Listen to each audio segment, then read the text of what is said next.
너의 손에 붙였느니라 라는 제목으로 함께 말씀을 나누도록 하겠습니다.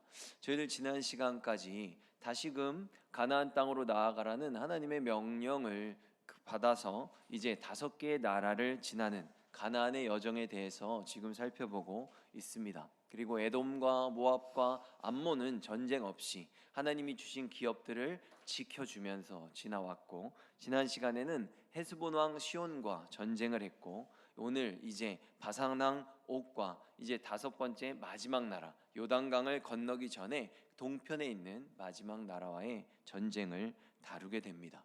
근데 그 전쟁의 방식이 지금 헤스본 왕 시온을 그리고 오늘 또 바산 왕 옥을 전쟁의 방식이 그들 모두를 진멸하는 방식입니다. 그래서 유아와 여성들의 생명까지도 하나님께서 취하라고 명령하시는 그런 전쟁이라는 것을 나누었고, 바로 이것이 저희들이 인권에 대해서 생각하면서 너무 방식이 잔인하다라고 말할 수 없다고 저희들이 말씀을 드렸던 부분은, 이것은 그들에게 이미 아브라함에게 말씀을 하셨을 때 4대 후에 너희들이 이 땅으로 돌아올 것이다, 아직 돌아올 때가 되지 않은 것은 그들의 죄가 충만하게 차지 않았기 때문이다 라고 말씀하셨던 것과 같이, 그들에게 이미 충분한 기회의 시간을 주셨음에도 불구하고 그들이 회개하지 않고 돌이키지 않았고, 이제는 그들의 심판의 때가 차서 하나님께서 이스라엘 백성들을 통해 그들을 최후의 심판을 하는 그런 성격을 가지고 있는 전쟁이기 때문에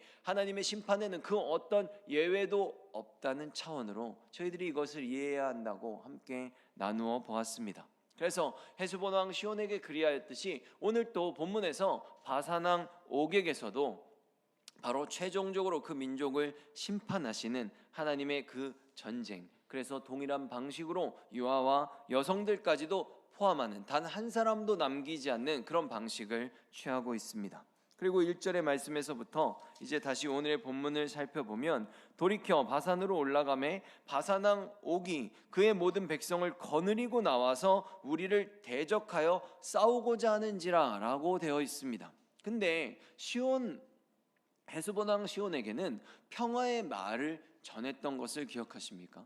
그래서 가서 우리들이 그냥 지나가게 해주면, 물도 사 먹고 음식도 사 먹고 그냥 가게 해주면 우리 싸우지 않겠다라는 그런 말을 전했었습니다. 근데 지금 바산 왕 옥에게는 그렇게 할 수가 없는 것이, 그런 시간적 여력이 없이 바로 그들이 딱 뒤돌아서자마자 그들이 싸우려고 이미 준비를 다 갖추고 나와서 당장이라도 공격을 하기 위해 그들 바로 앞에 서 있었기 때문입니다. 일촉즉발의 상황을, 전쟁의 일촉즉발의 상황을 표현할 때 성경에서는 언제나 우리를 대적하여 라는 표현을 씁니다. 이때는 서로 화친을 하거나 무슨 대화를 나눌 수 있는 그런 상황이 전혀 아니라 당장이라도 나를 칼로 찌를 것만 같은, 공격할 것 같은 그런 긴박한 상황을 나타내는 표현이 바로 우리를 대적하여 라는 표현입니다. 그래서 헤스본 왕 시온처럼 평화의 말을 전할 어떤 기회조차 없었다는 것이죠. 결국 이처럼 하나님의 사람들을 이렇게 적극적으로 대적하는 행위는 그들은 전혀 인지하지 못하겠지만 결과적으로 볼 때 스스로 하나님이 그들에게 주시는 기회를 저버리는 행동이라는 것입니다. 우리가 하나님의 사람들, 그가 신앙을 갖고 있는 사람들이라고 했을 때 그들을 대적하거나 핍박할 때 이 세상에 누구든지 간에 그들이 하나님의 백성들이라면 우리들은 언제나 꼭 한번 먼저 더 헤아려 보고 더 생각해 봐야 할 것입니다. 그것이 나의 기회를 지워버리는 그런 행동이 될 수 있기 때문입니다. 그리고 2절의 말씀을 보면 여호와 하나님께서는 두려워하지 말라라고 말씀하십니다. 이미 내가 그와 그의 모든 백성들을 내 손에 넘겼으니 라는 표현이 나옵니다. 여기서 넘겼다라는 표현은 완료의 형태를 띠고 있습니다. 아직 전쟁도 안 했습니다. 그랬는데 이미 너는 받았어, 이미 다 네 손에 넘겨졌어 라는 표현을 지금 하나님께서 쓰고 계시다는 것이죠. 이미 승리한 상태라고 싸움을 하지도 않았는데 이야기해 주시면서 두려워하지 말고 믿고 행해라 라고 명령하시는 것입니다. 근데 여기서 행한다 라는 명령은 또 하나의 특징이 있습니다. 무엇이냐면 시온에게 행한 것과 같이 그에게도 행하라 라고 말씀하고 계시다는 것이죠.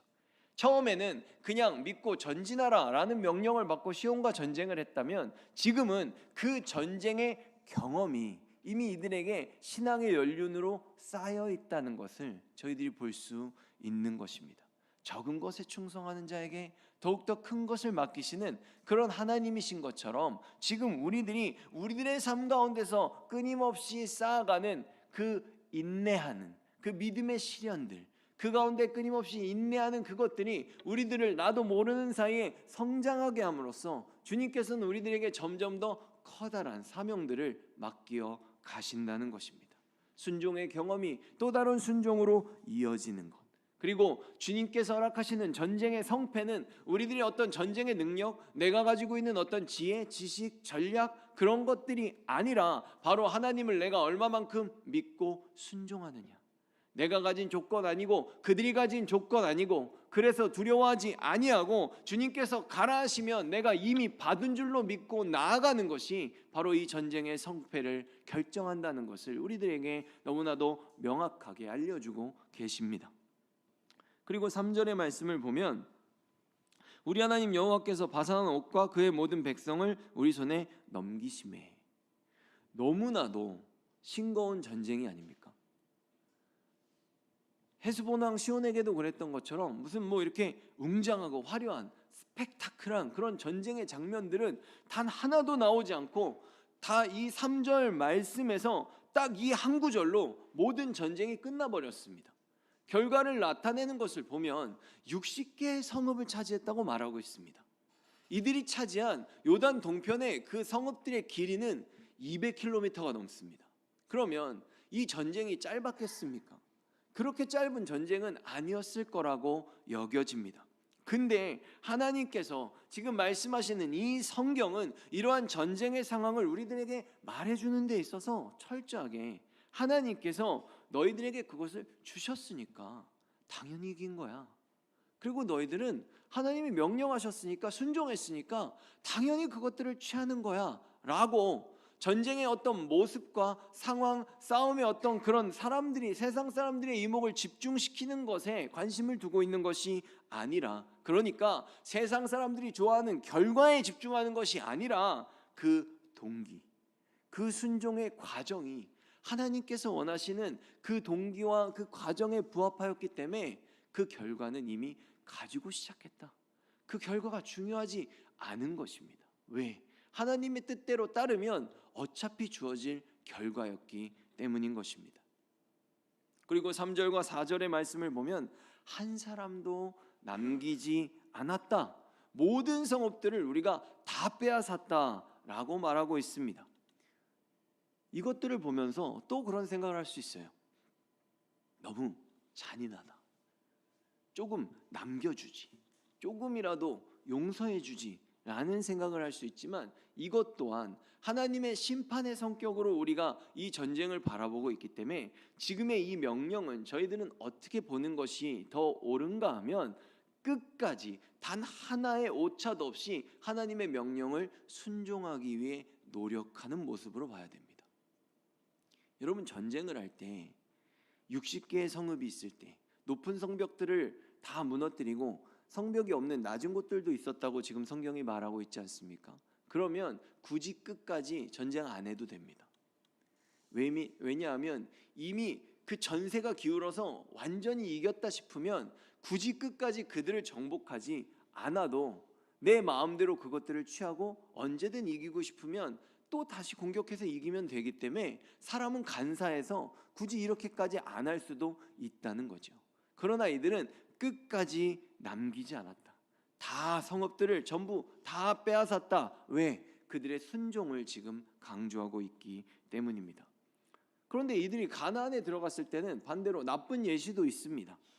왜냐하면 여호수아가 이들을 진두지휘하면서 그 행했던 전쟁이 다 마무리 짓고 그들에게 땅을 다 분배했고 그 땅을 가졌지만 그 땅 안에서 여전히 그들이 계속 정복해야 되는, 이미 주셨지만 너희들이 행해야 되는 삶을 남겨놓았는데 이스라엘 백성들이 그대로 했습니까?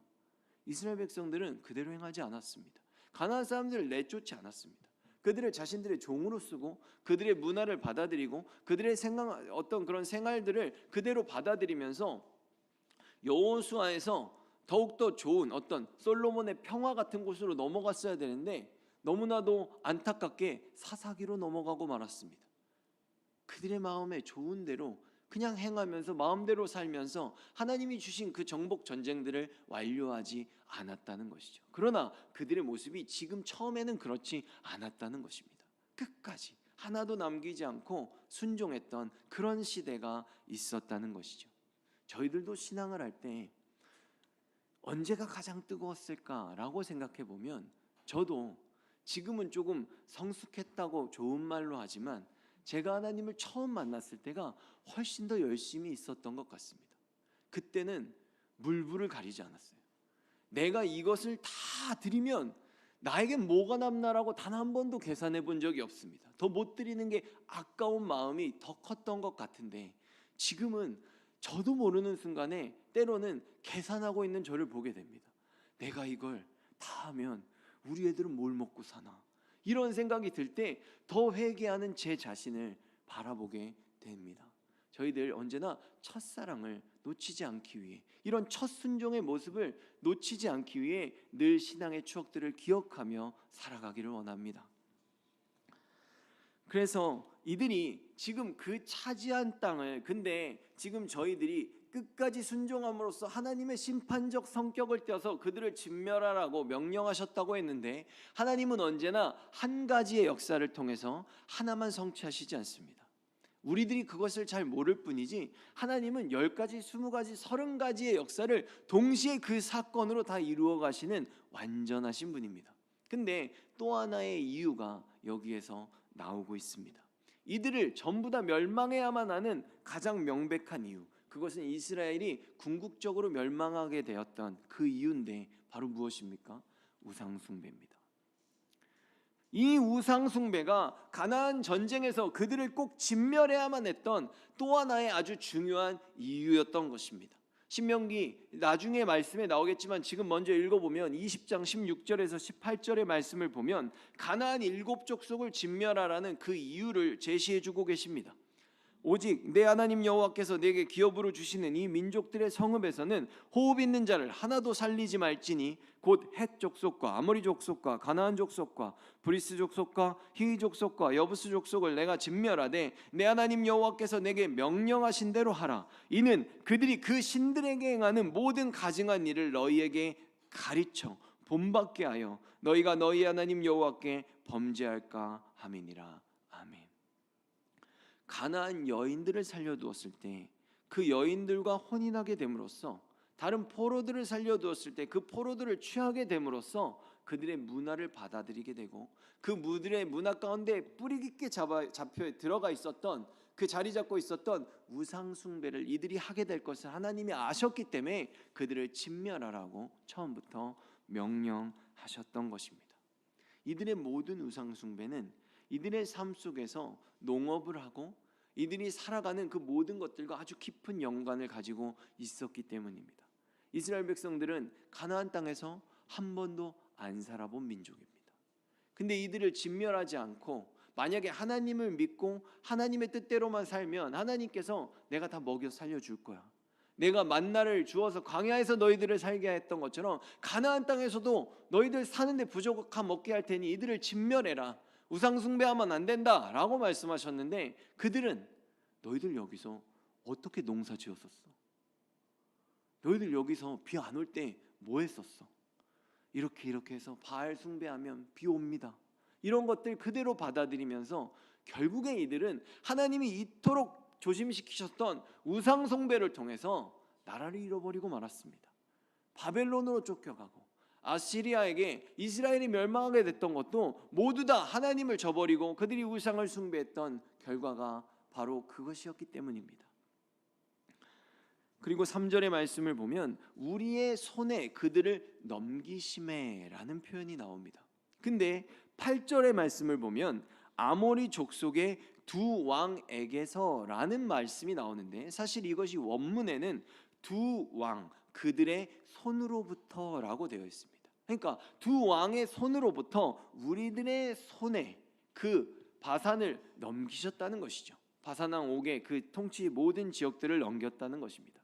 그래서 저희들이 새벽에도 잠시 나누었던 것처럼 성경에, 특히 구약 성경에 나오는 손은 하나님의 일을 하는 기관입니다.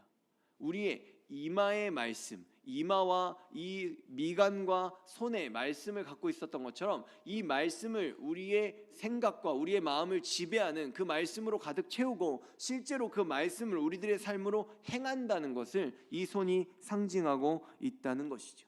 그래서 하나님의 여호와의 손, 그러면 여호와의 힘과 여호와의 권능이 바로 아주 적극적으로 행하시고 역사하시는 모습으로 우리들에게 나타난다는 것입니다. 이 땅의 모든 능력과 모든 권세가 하나님의 것이라는 것을 지금 드러내주고 있는 것입니다. 바산왕 옥은 그 권세가 아마 자기 거라고 생각했을 거예요.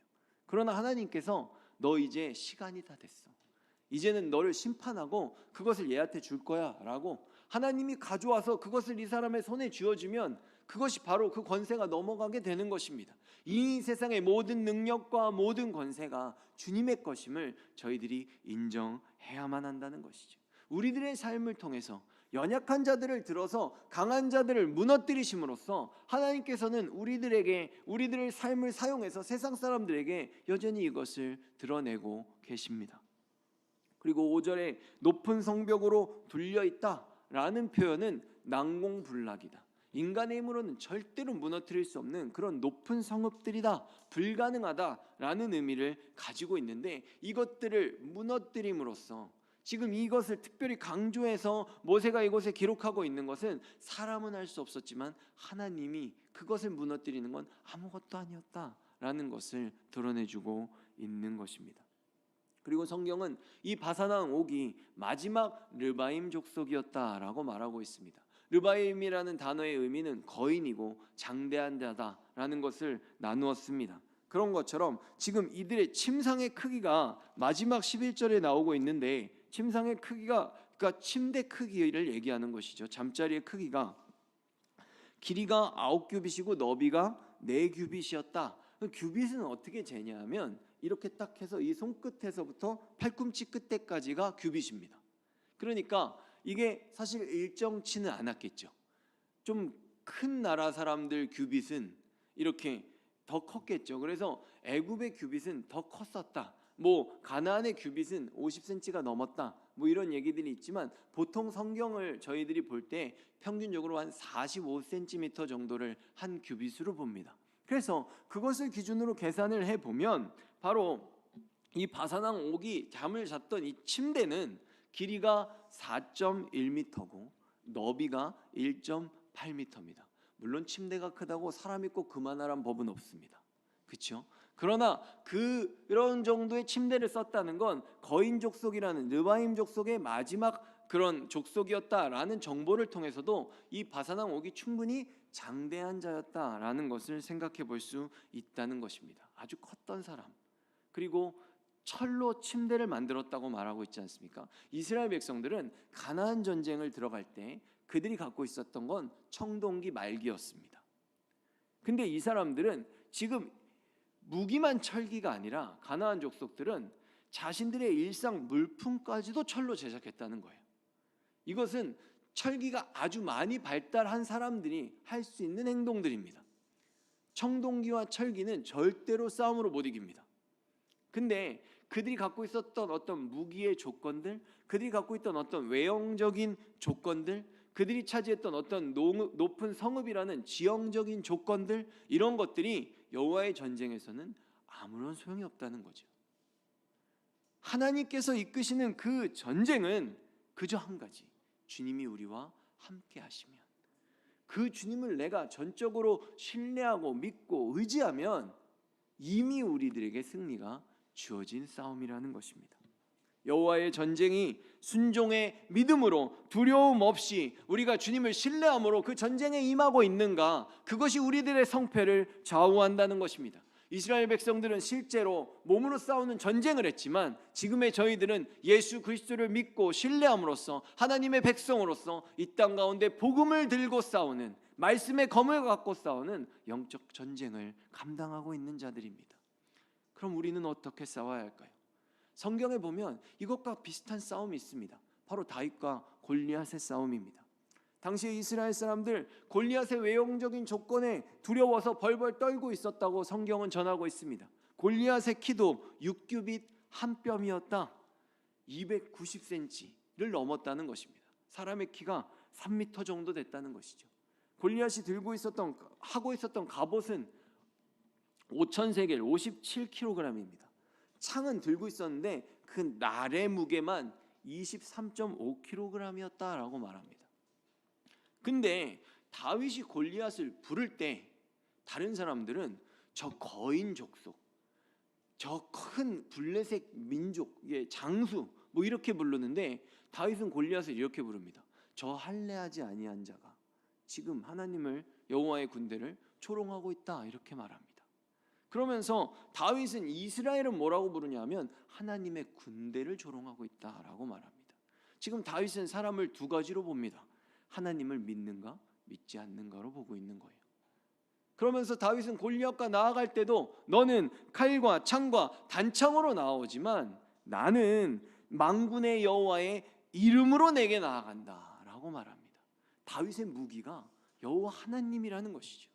여호와 하나님이 함께 하심이 그가 전쟁에서 승리할 수 있는 유일한 조건이 되는 것입니다. 사무엘상 17장 47절의 말씀을 한번 보도록 하겠습니다. 제가 읽겠습니다. 또 여호와의 구원하심이 승리하는 것이죠. 칼과 창에 있지 아니함을 이 무리에게 알게 하시리라. 전쟁은 여호와께 속한 것인즉 그가 너희를 우리 손에 넘기시리라. 아멘. 우리들이 하나님을 믿고 의지함으로써 승리하는 그 전쟁은 그냥 그 승리를 우리에게만 주시는 것, 전쟁을 바라보는 모든 사람들로 하여금 여호와 하나님을 인정하게 만드는 그런 복음의 전파의 역사가 우리들의 삶을 통해 일어나게 되는 것입니다.